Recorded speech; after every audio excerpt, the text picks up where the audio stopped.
Study first classes के YouTube channel पे आप सबका स्वागत है। आज हम देखने वाले हैं 7th स्टैंडर्ड का जो direct and inverse proportion chapter है उसके प्रैक्टिस सेट 38 का थर्ड क्वेश्चन। इसके पहले वाले क्वेश्चंस के वीडियो मैंने ऑलरेडी यूट्यूब पे पोस्ट किए, तो वो भी तुम एक बार जाके देख सकते हो। तो चलिए देखते हैं आज के क्वेश्चन में क्या पूछा है। मेरी travels eight 6 kilometre per our. मेरी क्या करती है 1 आवर में कितना डिस्टेंस कवर करती है 6 किलोमीटर। तो हमें पूछा है how long will she take. How long will she take मतलब उसको कितना टाइम लगेगा to reach her aunt's house which is 12 kilometre away. उसके आंट का जो घर है वो 12 किलोमीटर दूर है, तो वहां पहुंचने के लिए उसको कितना टाइम लगेगा ये पूछा है। आगे भी एक क्वेश्चन पूछा है पर वो हम बाद में देखते हैं, पहले तो ये क्वेश्चन सॉल्व करेंगे। क्या क्वेश्चन है, अगर उसके आंट का घर कितना दूर है 12 किलोमीटर दूर है, तो उसको कितना टाइम लगेगा वहां पहुंचने के लिए। तो यहां मैं लिखती हूं let Mary will take x hours to reach her aunt's house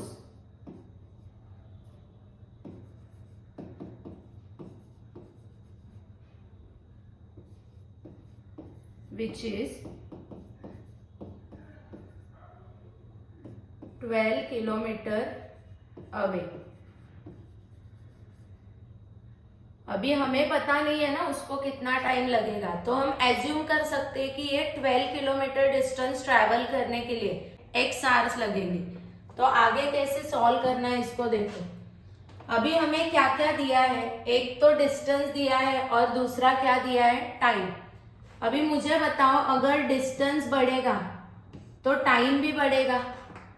एक इंक्रीज हो रहा है तो दूसरा भी क्या हो रहा है इंक्रीज हो जाएगा ना। अगर मुझे 6 किलोमीटर डिस्टेंस ट्रैवल करना है तो मुझे सपोज 1 आवर लग रहा है, तो अगर मुझे ज्यादा डिस्टेंस ट्रैवल करना है तो टाइम भी क्या लगेगा ज्यादा। मतलब ये जो सम है यहाँ का ये वाला पार्ट डायरेक्ट प्रोपोर्शन में, मतलब यहाँ क्या लिखेंगे हम, distance travel and time taken both are in which proportion, direct proportion. Distance travel and time taken are in direct proportion। इसको तुम speed is equal to distance upon time ये formula लेके भी सॉल्व कर सकते हो, पर ऑलरेडी हमने ये मेथड सभी सम में यूज किया है सम सॉल्व करने के लिए। अब तक जितने सम्स हम लिए, तो मैं इसी मेथड से सिखाऊंगी सो दैट तुम्हें कंफ्यूजन ना हो जाए।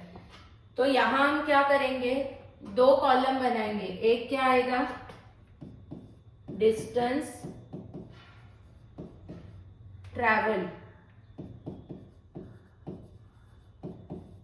जो हमें किसमें दिया है किलोमीटर में, एंड दूसरा क्या आएगा टाइम टेकन, जो किसमें है आवर्स में।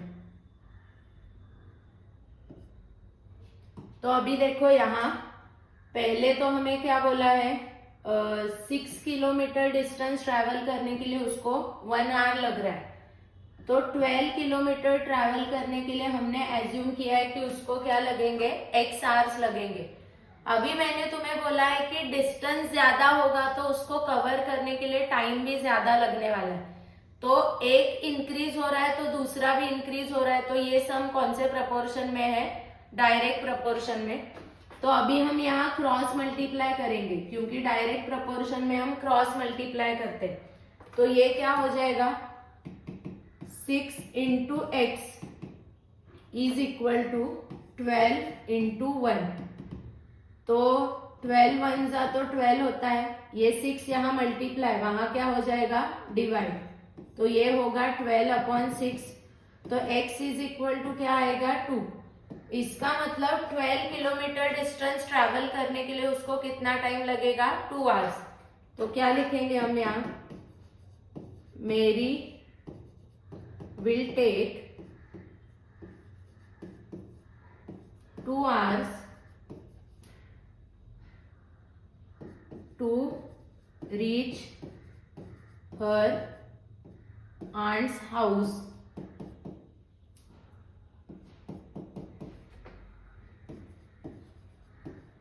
which is 12 kilometre away. उसको कितना टाइम लगेगा? 2 आवर्स लगेंगे। कितना डिस्टेंस ट्रेवल करने के लिए? 12 किलोमीटर।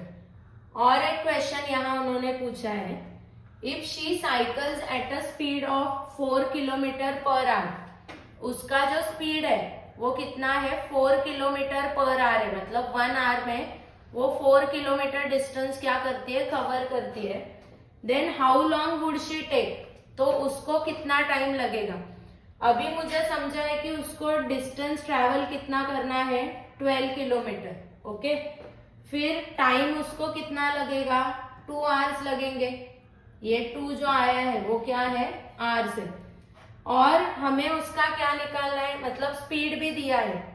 अगर स्पीड उसका कितना है? 4 किलोमीटर पर आवर है, तो हमें पूछा है कि उसको टाइम कितना लगेगा। अभी ये सब में ये जो हमें टाइम मिला है वो हमें नहीं लेना है। हम यहाँ एक फॉर्मूला का यूज करेंगे। कौन सा formula? Speed is equal to distance upon time. Speed is equal to क्या लेंगे? Distance upon time. तो यहाँ हमें स्पीड दिया है, ये जो है ना 4 किलोमीटर पर आवर, वो उसका क्या है? स्पीड है। तो यहाँ मैं क्या लिखती हूँ? स्पीड के यहाँ 4 लिखूंगी। डिस्टेंस तो उसको कितना कवर करना है? 12 अपॉन क्या लिखेंगे यहाँ? टाइम। तो अभी देखो ये टाइम डिवाइड है, यहाँ क्या हो जाएगा? मल्टीप्लाई। तो टाइम इज इक्वल टू 4, यहाँ मल्टीप्लाई, यहाँ डिवाइड हो जाएगा, तो ये आएगा 12 अपॉन 4। तो time is equal to 12 upon 4 क्या होता है? 3। तो उसको कितना टाइम लगेगा? 3 आवर्स। अगर वो 4 किलोमीटर पर आवर के हिसाब से क्या कर रही है? साइकिल चला रही है। 4 किलोमीटर पर आवर मतलब 1 आवर में वो कितना डिस्टेंस कवर कर रही है? 4 किलोमीटर। तो अगर उसको 12 किलोमीटर डिस्टेंस कवर करना है तो कितना टाइम लगेगा? 3 आवर्स। तो हमें सेंटेंस में कैसे लिखना है? देखो, how long would she take बोला है, if she cycles at a speed of 4 kilometre per hour. तो यहां मैं लिखती हूं, इफ मेरी cycles at a speed of 4 kilometer per hour, then she will take 3 hours to cover a distance of 12 kilometre. अगर वो कितने हिसाब से चल रही है? 4 किलोमीटर पर आवर से वो अगर साइकिलिंग कर रही है तो उसको कितना टाइम लग सकता है? 3 आवर्स लग सकते हैं। यहाँ देखो क्वेश्चन में क्या पूछा है, तो ये थोड़ा सा मेथड चेंज हो गया है बीच में, पर अगर तुम कंसेप्ट समझोगे तो तुम इजीली सॉल्व कर सकते हो। पहले उन्होंने बोला है कि वो 6 किलोमीटर पर आवर के हिसाब से क्या कर रही है? ट्रैवलिंग कर रही है, मतलब 1 आवर में वो कितना डिस्टेंस कवर करती है? 6 किलोमीटर। तो हमें पूछा है कि 12 आवर में कितना डिस्टेंस कवर करेगी। तो हमने क्या किया है? 6 किलोमीटर डिस्टेंस 1 आवर में कवर करी है, तो 12 किलोमीटर डिस्टेंस कितने आवर में कवर करेगी? तो अगर डिस्टेंस बढ़ रहा है तो टाइम भी बढ़ेगा। इसका मतलब ये कौन सा प्रपोर्शन का सम है? डायरेक्ट प्रपोर्शन का सम है। तो इसीलिए हमने क्रॉस मल्टीप्लाई करके x का वैल्यू निकाला है 2 आवर्स। अभी उन्होंने पूछा है कि अगर वो 4 किलोमीटर पर आवर से ट्रैवलिंग कर रही है तो 12 किलोमीटर डिस्टेंस वो कितने आवर्स में कंप्लीट करेगी? तो ये हमारा फॉर्मूला है, speed is equal to distance upon time. ये हमने ऑलरेडी 6th स्टैंडर्ड में देखा है साइंस के टेक्स्ट बुक में। तो स्पीड की जगह मैंने अभी 4 लिया है, क्योंकि ये जो हमें दिया है 4 किलोमीटर पर आवर, वो हमारा क्या है, स्पीड है। इज इक्वल टू डिस्टेंस की जगह हमने क्या लिखा है, 12, एंड नीचे क्या रखा है, टाइम। टाइम हमें पता नहीं है कि अगर वो 4 किलोमीटर पर आवर के हिसाब से जाएगी तो 12 किलोमीटर डिस्टेंस कितने टाइम में कवर करेगी, ये हमें पता नहीं। तो ये टाइम यहाँ डिवाइड है, इधर मल्टीप्लाई होगा, और ये जो 4 है वो यहाँ क्या होगा, डिवाइड। तो 12 को 4 से डिवाइड करोगे तो आंसर क्या आ जाएगा, 3 आवर्स। इसका मतलब उसको 12 किलोमीटर डिस्टेंस ट्रैवल करने के लिए कितना टाइम लगेगा, 3 आवर्स लगेंगे। इसको तुम और भी किसी मेथड से सॉल्व कर सकते हो, जैसे 3 कॉलम्स बना के डिस्टेंस, टाइम, स्पीड के कॉलम बनाकर भी सॉल्व कर सकते हो। तुम्हें जो मेथड इजी लगेगा वो मेथड से तुम सॉल्व करो। हमारा सिर्फ मेथड करेक्ट होना चाहिए एंड आंसर करेक्ट होना चाहिए। तो तुम्हारे स्कूल में अगर किसी और मेथड से सिखाया गया है, और कभी कभी होता है ना कि स्कूल के टीचर को उनकी मेथड लगती है, तो वो हिसाब से भी तुम सॉल्व कर सकते हो। तो चलिए देखते हैं लास्ट क्वेश्चन जो है ये प्रैक्टिस सेट का, उसमें क्या पूछा है। The stock of grain in government warehouse last 30 days. Government warehouse में जो स्टॉक ऑफ ग्रेन है, मतलब गवर्नमेंट वेयर हाउस में जो स्टोर रूम होता है गवर्नमेंट का, वहां जो ग्रेन्स का स्टॉक है वो 30 डेज के लिए रहेगा। पर कब रहेगा, अगर हमें कितने लोगों को खाना खिलाना है, 4000 पीपल को। अगर वो स्टॉक वो लोग 4000 पीपल के लिए यूज कर रहे हैं, जितना भी स्टॉक उनके वेयर हाउस में है, वो अगर 4000 पीपल के लिए यूज कर रहे हैं तो वो कितने दिन रहेगा, 30 डेज के लिए। पर अगर हमें वो 6000 पीपल के लिए यूज करना है, मतलब अगर लोग बढ़ गए, तो उनके लिए ये जो स्टॉक है कि जो पहले 30 डेज चल रहा है 4000 लोगों के लिए, अगर 6000 लोग हो गए तो कितने दिन चलेगा। तो यहाँ देखो, जब 4000 लोग थे तो 30 डेज चल रहा था। अभी कितने लोग हैं, 6000, तो हमें पूछा है कि कितने दिन चलेगा। अभी खाने वाले लोग बढ़ेंगे तो जो स्टॉक है वो ज्यादा दिन रहेगा कि कम दिन, ऑब्वियसली कम। तो इसका मतलब है कि ये इनवर्स प्रोपोर्शन का सम है, क्योंकि एक इंक्रीज हो रहा है और दूसरा क्या हो रहा है, डिक्रीज हो रहा है। तो पहले तो हमें देखना होगा कि इसमें हमें क्या क्या दिया है। क्वेश्चन में क्या दिया है, stock of grain in government warehouse last 30 days for 4000 people, ये हमें क्वेश्चन में गिवन है। तो हम वो लिखेंगे पहले, the stock of grain in a government warehouse lasts for 30 days for 4000 people. Last 30 days for 4000 people. 4000 लोगों के लिए वो कितने दिन रह रहा है, 30 डेज रह रहा है। तो हमें पूछा है कि 6000 पीपल के लिए कितने दिन रहेगा। तो यहां हम लिखते हैं, let the stock of grain will last will last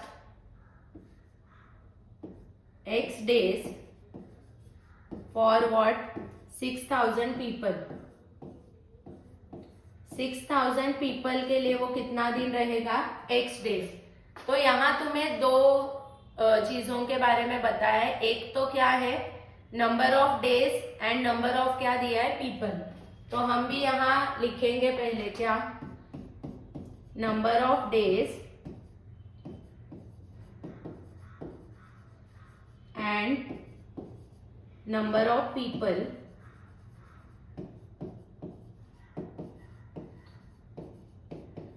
are in direct inverse proportion, एक इंक्रीज हो रहा है तो दूसरा डिक्रीज हो रहा है ना, तो ये कौन सा सम है, इनवर्स प्रपोर्शन का सम है। तो कुछ डिफिकल्ट नहीं है। अभी यहाँ हम दो कॉलम बनाएंगे, एक कॉलम क्या आएगा, नंबर ऑफ डेज का, एंड दूसरा कॉलम क्या आएगा, नंबर ऑफ पीपल। तो जब नंबर ऑफ पीपल कितने थे, 4000, तो स्टॉक कितने दिन रह रहा था, 30 डेज। अभी नंबर ऑफ पीपल कितने हैं, 6000, तो हमने एज्यूम किया है कि स्टॉक कितने दिन चलेगा, x डेज चलेगा। तो अगर इनवर्स प्रपोर्शन है तो हमें पता है सामने सामने मल्टीप्लाई करना है, तो किसका करेंगे हम, x into 6000 is equal to 30 into 4000। तो अभी ये जो 6000 यहाँ मल्टीप्लाई, वहां क्या हो जाएंगे, डिवाइड। तो यहाँ हम लिखेंगे x is equal to 30 into 4000 upon what, 6000। ये 30 और ये 30 क्या हो जाएंगे, कट। अभी तुम्हें पता है 6 1 जा 6, 6 5 जा 30। तो x इज इक्वल टू, ऊपर क्या बचा है, 5 इंटू 4, इसका मतलब x इज इक्वल टू क्या आएगा, 20। तो अगर 6000 लोग रहेंगे तो ये जो स्टॉक ऑफ ग्रेन है वो कितने दिन चलेगा, 20 डेज। तो क्या लिखेंगे हम, final answer, the stock of grain will last 20 days for 6000 people। 6000 people के लिए वो कितना दिन चलेगा, 20 डेज के लिए। कुछ भी डिफिकल्ट नहीं है ये सम में, जो नॉर्मल हम इनवर्स प्रपोर्शन के सम कर रहे हैं वैसे इसको सॉल्व करना है। पहले हमें बोला है कि 4000 लोग होंगे तो उनके लिए 30 डेज वो स्टॉक रह सकता है, पर अगर लोग बढ़ेंगे तो उतने दिन स्टॉक नहीं रहेगा, क्योंकि इतने लोगों को अगर खिलाना है, इतने लोगों को अगर ये जो भी स्टॉक ऑफ ग्रेन डिस्ट्रीब्यूट करना है तो वो जल्दी खत्म हो जाएगा। मतलब नंबर ऑफ पीपल इंक्रीज हो रहे हैं तो जो नंबर ऑफ डेज है वो क्या हो जाएंगे, डिक्रीज। तो उसको हमने इनवर्स प्रोपोर्शन के हिसाब से सॉल्व किया है और हमारा आंसर क्या आया है, 20 डेज। मतलब अगर 6000 लोग हैं तो स्टॉक ऑफ ग्रेन कितने दिन रहेगा, 20 डेज। तो आई होप ये दोनों भी सम तुम्हें अच्छे से समझे हैं, और समझे हैं कि नहीं ये हम आगे के वर्कशीट से देखेंगे ही। आगे जो मैं वर्कशीट पोस्ट कर रही हूँ उसको सॉल्व करो और उसके जो भी कुछ आंसर आएंगे मुझे कमेंट करके बताओ, सो मुझे भी समझेगा कि ये जो क्वेश्चंस हमने लिए वो तुम्हें समझे है कि नहीं। और ऐसे और वीडियोस अगर तुम्हें देखने और मैथ्स को बहुत इजी आसान तरीके से तुम्हें सॉल्व करना है तो तुम्हें क्या करना पड़ेगा, स्टडी फर्स्ट क्लासेस ये हमारे यूट्यूब चैनल को सब्सक्राइब करो। Thank you.